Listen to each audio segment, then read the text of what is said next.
নামাজ এমন একটি ইবাদত, যে ব্যক্তি নামাজকে আপন করে নেয় তার শরীরের সুস্থতার পার্সেন্টেজ বেড়ে যায়। নামাজ এমন একটি ইবাদত, এই নামাজের মধ্যে যত কসরত আছে, দাঁড়ানো, রুকু করা, সিজদা করা, বৈঠক করা, এই যে আপ ডাউন, এটার কারণে শরীরের রক্ত চলাচল সুন্দরভাবে চলতে থাকে। নামাজ এমন একটি ইবাদত যেটা কন্টিনিউ করতে থাকার কারণে হার্টের সুস্থতার হার দিন দিন বাড়তে থাকে। নামাজ এমন একটি ইবাদত যেটার মধ্যে সিজদায় গেলে ব্রেনের মধ্যে রক্ত সঞ্চালন আরো বেড়ে যায়, ব্রেন সুস্থ থাকে। নামাজ এমন একটি ইবাদত যেটা মানুষ পড়তে থাকলে ডিপ্রেশনের মাত্রা কমতে থাকে। নামাজ এমন একটি ইবাদত যেটা পড়তে থাকলে অশান্ত মন শান্তি হতে থাকে। নামাজ এমন একটি ইবাদত যেটার মধ্যে আল্লাহু মেরাজুল মুমিনিন, মওলা দয়া করলে এই নামাজ বান্দার জন্য মেরাজও হয়ে যেতে পারে। নামাজ এমন একটি ইবাদত যেটা আপনাকে জান্নাতের দরজা পর্যন্ত পৌঁছায় দিবে। নামাজ এমন একটি ইবাদত যেটাকে আপনি কন্টিনিউ করতে জানলে এলাকার মানুষের কাছে আপনার সম্মান পাত্র হয়ে আপনার সম্মান বাড়তে থাকবে। নামাজ এমন একটি ইবাদত যেটা আপনি ঘরের মধ্যে পড়তে থাকলে ঘরের মধ্যে রহমত আসতে শুরু করবে। সুবহানাল্লাহ।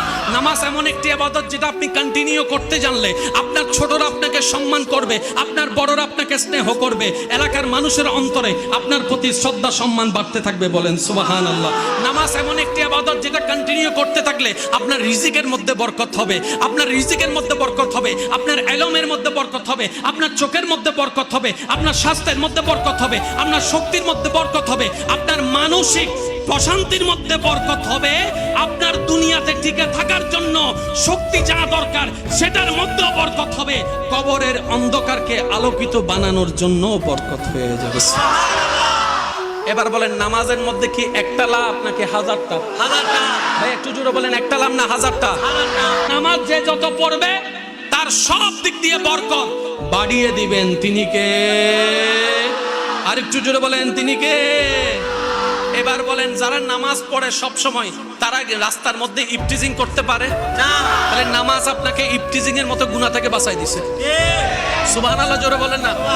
যারা সব সময় নামাজ পড়ে মাথায় টুপি থাকে সে কি বড়দের সাথে বেয়াদবি করতে পারে? তাহলে নামাজ আপনাকে বেয়াদবি থেকে বাঁচাই দিয়েছে। আপনি একটু আওয়াজ দিয়ে বলতে হবে, যারা নামাজ পড়ে সচরাচর সব জায়গায় নামাজ পড়ে তারা রাস্তায় দাঁড়ায় সবার সামনে নেশা সিগারেট খেতে পারবে, লজ্জাবোধ কাজ করবে। তাহলে এই নামাজ আপনাকে সবার সামনে অভদ্র হওয়া থেকে বাঁচিয়ে দিয়েছে।